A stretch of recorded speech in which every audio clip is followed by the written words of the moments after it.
Yo, what's going on, guys? This is Miyasen and welcome to my zombie deck profile. So, I'm not gonna lie, this was actually supposed to be my secret weapon for YCS Pasadena. I created this deck back in December. I forgot the exact day, but it was like December 20th, something like that. I actually played a lot of games online on YGO Pro, and I was actually able to play against someone by the name of 037 Wolf, who actually recorded me playing against him, and it was nuts. Like, I actually broke like a huge board. He's actually a really good Synchron player. You can check him out. And also the timestamp will be included as well, so you can actually look at the duel.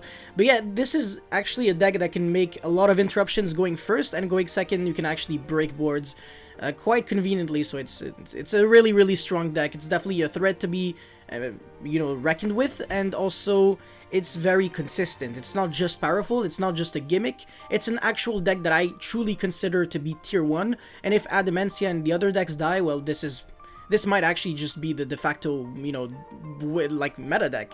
So just before we start, I would like to ask you if you could actually subscribe and, hit the notification and bell and like the videos so, you never miss these videos, and it helps me out a lot, so that is very much appreciated. But yeah, that's pretty much all I had to say, so let's just jump right into the deck profile. So the most obvious thing is obviously the 3 dangers. Bigfoot is also very good. You can play it, it's not a guaranteed, but these ones, there's just no drawback, and especially when there are so many cards that you really actually want to discard, like Bloom, the double Doom King, even Gozuki discard is actually not that bad. It's pretty much like sometimes special summon another monster from your hand and it can get the job done. And then, Mizuki and Banshee, obviously these ones don't deserve any explanations. Dangers are really fantastic, and then 2 Doom Kings, that's very obvious. One is not enough because if it gets banished, then you have no way to recover it, and if you play 3, then you just always draw it and it's a brick. So 2 is just the perfect middle ground. Yeah, that's the term. And then 1 Bloom because you just never want to draw it, and if you do draw it, well, it's not the end of the world because you can just go Needle Fiber, special summon it from your hand. So at least we don't really rely on Jet Synchron. Jet Synchron is not involved in a single combo. The only reason why we played is because we play Tuning to search Quick Draw. Quick Draw is the better card. You can just not play Jet Synchron if you want, even though Jet Synchron obviously won't get a hit in the ban list because it's a very non-relevant card. I will make a video on just Jet Synchron later on, so yeah, stay tuned for that. It's going to be a pretty interesting one. But yeah, anyways, moving on, I have 1 Plague Spreader, which I'm also going to cover in my in one of my videos, the one that's going to talk about Jet Synchron. But Plague Spreader can actually be sent off of Gozuki, so you can actually make a 1-card Needle Fiber. It fixes the issue of Gozuki because Destrudo is no longer a thing, so you just need like a 1-card special summon from your graveyard, and Plague Spreader was just one of the best ones to do that, and the fact that it's a tuner, it makes everything possible. Also, when you put back like a Bloom on top of your deck, it's not really like something bad. You were gonna summon it from your hand anyway. Same thing with like Doom King and stuff. Or yeah, that's pretty much it. Or like sometimes you have like redundant cards. A Zombie World while you already have Banshee access. So yeah, Plague Spreader is actually really fantastic. So that's pretty much it for these cards. Foolish, Upstart, Reborn, just super obvious, so they don't need any explanation. 3 Uni Zombie and 3 Sage. You really want to draw them because the thing is, this deck has a really cool mentality where you need to be able to see your good normal summons, otherwise you just can't do anything. And when you draw too many normal summons, well, too many, it's not the end of the world because they actually have synergy with each other. So I know a lot of people just sometimes don't understand the logic behind playing 9 normal summons. They're like, oh, it's too much. But in my combo video, I draw a lot of normal summons and I make it work. So yeah, maybe you're just not using Gozuki correctly. You're pretty much, sometimes you're just doing everything wrong. But yeah, you really need juice cards. So the 9 normal summons is definitely a given here. I really don't understand why people even think about it. No, there's no thinking. You just play 9 and that's it. So yeah. And then 3 Banshee, 3 Mizuki. Zombie World is extremely crucial because if you don't have Zombie World, even if you have the Needle Fiber combo, it does absolutely nothing. Well, it's good, but you're missing just way too much because you're missing the Doom King, and even Zombie World itself is it's relevant because you can no longer go Mizuki revive back the Needle Fiber from your grave. So Mizuki, Zombie World just transforms Mizuki into a real monster reborn, not just like a Book of Moon, no, Book of Life, sorry. Yeah, Book of Life that doesn't DD Crow your opponent, but yeah, you understand what I'm trying to say. So yeah, no, Zombie World, you really have to access it as soon as possible, so instead of just playing 4 Zombie Worlds in the form of 2 Banshee and 2 Zombie World like everybody else is doing, I don't like that at all. I think it's super incorrect, because when you're doing that, then your board is just like 3 negates pass if you're very lucky. Whereas this, if you're very lucky, you make up to like 12 interruptions, and if you're unlucky, you make 5. So my worst case scenario is better than other people's best case scenario. So yeah, you really need to like end your turn with Zombie World and the Doom King access. And obviously I don't want to main deck the Rivalry because this is a super combo heavy deck, and Curious Griffin is just like 100% impossible to do, especially when you have Zombie World. I mean, everything becomes zombie, so adios Curious. But yeah, no, it's you gotta play that. And Mizuki is also just insane. Like, if you draw a lot, you can just either Gozuki summon one of them, and that's already like an extender, like a good extender. You're getting rid of like a bad card from your hand to not only have a body on the field, but also a card that's gonna revive back anything in your grave. And also, Unizombie can just randomly like pitch it for free, so yeah. And also, it's a good card to be discarded off of dangers. I already said that. Cock-a-doodle-doo, this one's very obvious. I mean, it's the situational quick draw, but that doesn't really have a cost, so it's good, but it's not. I mean, I was gonna say it's not searchable, but I mean, quick draw Synchron is not searchable as a 4 of, but searchable as a 1 of by a 3 of. So yeah, I mean, so you're kind of comparing a 3 of to a 4 of. It doesn't really change anything, but you don't want to draw like multiple quick draw Synchrons. You don't want to draw multiple Cock-a-doodle-doos. Just, you know, 1/1 is already enough, and if you draw like two Cock-a-doodle-doos with 1 quick draw, then, you know, at least you have Needle Fiber like already, and then if you have like something else like a Zombie World, that's already like most of your zombie combo, which is really good, because just that is already Doom King negate plus banish, a draw, well, 2 draws, one from Vampire Sucker and then one from Formula Synchron, and then you have Appaloosa for 3. It is definitely not a joke. So that's already, what, 5 interruptions, 2 draws, and a Zombie World. That's like quote-unquote 6 interruptions if you want to consider Zombie World as an interruption. But yeah, like, Zombie World actually like deserves its own like video. Like, just let's talk about Zombie World and how actually it destroys literally everything. I mean, a lot of decks just cannot deal with that because they really need their typing. Like Salamangreat, they can't do anything at all. They can't make Veilings, they can't... I mean, there's just so many cards that actually say Cybers, and then there's Dragon Link. They're no longer really allowed to use their extra deck at all. They can only make, like, Phoenix. Yeah, Phoenix, but, like, how do you make Phoenix? And also, I don't think they play it. It's really hard to make in Dragon Link if you don't want to, like, deviate or, like, from your, like, main combo. So you would go, like, Phoenix Pass. And then I can obviously negate that because there's Doom King that can negate anything. And then I can also banish it. So, no, that's definitely not a way to beat this deck. I mean, if you go first in the meta with this deck, even like the worst hands are still game. Like, normal Banshee Pass can beat like a lot of decks. It's actually really sad. I mean, it's funny, but yeah. And where was I? I just finished explaining Cock-a-doodle-doo. So tuning is already, you know, it's very obvious when you're playing quick draw. The fact that you can also draw, you know, like search the Jet Synchron in case you already have like Banshee. So tuning plus Banshee is actually just like a combo on its own. You like, instead of searching quick draw and do nothing, then you draw Jet, you search Jet. Yeah, if you're lucky, you actually send Mizuki, which would actually transform your 5 interruptions into like 7 interruptions plus like draw 4, which is like evil.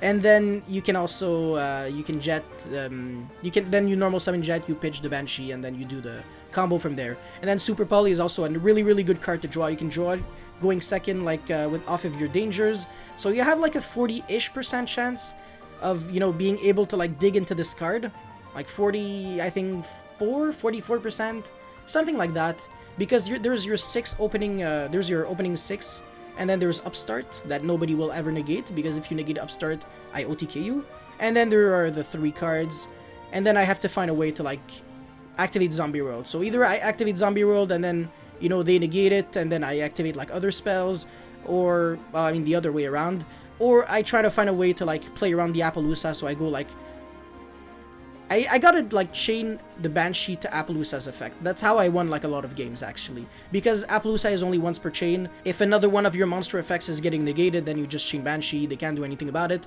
Then Zombie Worlds is on the field, they can't really do anything from there, and then you just Super Poly and you proceed to win from there. So yeah, Super Poly is actually a really disgusting card going second, and going first, I mean, it's an interruption because you already have Zombie World consistently, and you always have that card in your hand to discard, because Vampire Sucker actually gets you that draw. So that's very relevant as well. And then the terraforming, because I already explained how important Zombie World was. People just don't understand that enough, and they play a lot of gimmicky cards instead, and then they complain when they break, so it's, you know, it's kind of your fault sometimes. Then for the extra deck, Dragon Necro Nether Soul, this is the Super Poly target. I used to play Starving Venom, it just wanted to fit in like more interruptive cards. I think this is incorrect. Maybe you shouldn't even play the Dweller in the first place. You should probably play either Starving Venom or Relinquished Anima for the Bloom, which is very, very good. I mean, I used to play Linkuriboh. I don't think you really need to play Linkuriboh at all. I think just Relinquished Anima is just more relevant, because you don't need the Grave Effect of Linkuriboh, and that was like the #1 reason to even play it in the first place. But now Anima just took its place, so you should probably do that, honestly. We're just gonna do that right now, because it's just more... It's more like relevant. It's going to come up more often than just making a rank 4, because you're gonna have to invest a lot into that rank 4, and it just... You could have just made a Herald instead, so that's... You see, it's really... You don't need it. But yeah, anyways, the Shiranui Sun Saga, of course, this is featured in the combo. Once again, if you haven't watched the combo, please go and check it out right now, because Shiranui Sun Saga can actually pop up to 4 cards. As you can see, it pops 1 without targeting, by the way, for each synchro that you can return from your grave to your extra deck. Well, in reality, zombie synchros, but every monster in the grave is a zombie, thanks to Zombie World, so you're going to return, like, up to... I mean, you're always going to return Formula Synchron and Martial Marcher, so that's 3. Well, the 2 formulas, and then you can return back a Herald if you had it as well, and then, you know, that's 1 extra pop. So pop 4 without targeting during your opponent's turn is very disgusting indeed. And then obviously these cards are featured in the combo, so no need to explain. Appaloosa, it's decent. It's pretty good going second, honestly. I was shocked at how randomly good it was. It just, you go like danger, normal, special, and then they go, okay, yeah, whatever. And then you go, okay, yeah, now I make like Masquerena and then Appaloosa, and they'll go like, uh-oh. Yeah, they can't do much there anymore. And then Unicorn, this is actually, this is hilarious, because sometimes it's actually like involved also in the combo, where you have to summon it, because you just gotta summon any Link 3, so your Link Cross can actually get you 3 tokens, because you would use the level 1 token with the level 3 Tutor Martial Marcher to make a Herald, so... That's the reason how you can turn like any level, like any monster into a Herald sometimes. So it's cute. And then the monster that you summon off of Masquerena would be Appaloosa instead of Unicorn, so yeah. And then Vampire Sucker, very obvious. This has a lot of really cool effects. I strongly recommend you to read every single one of them, because they can actually all come up. Like even reviving a monster from your opponent's graveyard to their field can actually be pretty good sometimes, because it can actually allow you to trigger Doom King proactively during your own turn, instead of having to wait every single time. And then you actually get to draw a card as well during your own turn, so sometimes you actually get hand trapped, and you revive your opponent's Ash from like their grave to the field, and you draw 1, so you can actually keep comboing from there. So Vampire Sucker actually came up a lot, and even the Tribute Summon effect is also shockingly pretty good, so... Yeah, definitely do read every single one of them. Don't play a deck if you haven't read the effects of every single card, because sometimes people just go blind on their events, and then they misplay a lot because they don't even know their own deck. So yeah, Avenged Savior, that's a card that is actually disgusting, because during the damage step you can actually send a zombie monster from your deck to pretty much reduce the attack of your opponent's monster that you're battling against. Unfortunately, you do have to battle against the monster, and it also only reduces the attack, not the defense. So if you're battling over a monster that is in defense, you're probably going to still take the damage, because, you know, it only has 16, but at least, you know, as long as you can get to, you know, fight a monster, then you can also send, you can always send like Doom King or Bloom, and then get your, I mean, if you send Bloom, then it's even better, because you get the Doom King instantly. And then, you know, it's just the fact that it also sends for cost is very insane, because you can actually summon the Doom, you can use the effect of Bloom during the damage step, and they cannot Ash that, so, yeah. And they can't really negate, Revenged Savior. I mean, there's nothing to negate. you can negate the effect that it loses like 200 attack for each, but like whatever, because the most important thing wasn't really reducing your opponent's attack, it was actually sending the zombie monsters, so I don't care. And then Needle Fiber, obviously, Masquerena, Anaconda for the Super Poly, so that's one of the other reasons like why this deck is actually disgusting going second, because you can force your way through boards just by making Super Poly, like Anaconda into Super Poly, so... Yeah, and the fact that Super Poly is basically just the most generic like form of removal in this deck, since you know Draco Necro only requires 2 zombies, is, you know, yeah, pretty good. And then Link Cross, of course, which is also relied on the combo. So we're going to go for the idea section real quick because, yeah, I don't want to take too long. Starving Venom, and I mean Ash is a decent one because it's a zombie, so it already has inherent synergy. When you're going second, you can actually like Ash your opponent, and then when your Gozuki dies, then you already have that zombie that you can banish, even when you don't have Zombie World already on the field. So it's actually like a pseudo extender sometimes. And yeah, I mean, you can't really recycle it, but you know, at least you can banish it with Gozuki and revive it with Mizuki when you don't have Zombie World. Once again, I already said that, so yeah. Starving Venom, of course, with Super Poly if you want to side it, because we never know, maybe dark decks are going to be more relevant again. I don't know for now though, but yeah. Omega, I don't know. You can make Omega with like a Nessie and the Bloom, but it's not that good.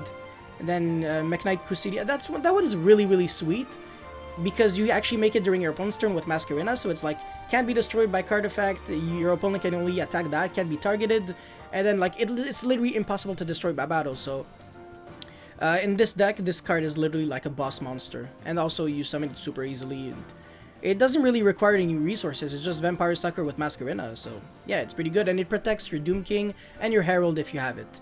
So definitely do keep that in mind. If you want to play this instead of Relinquished Anima, you can do it.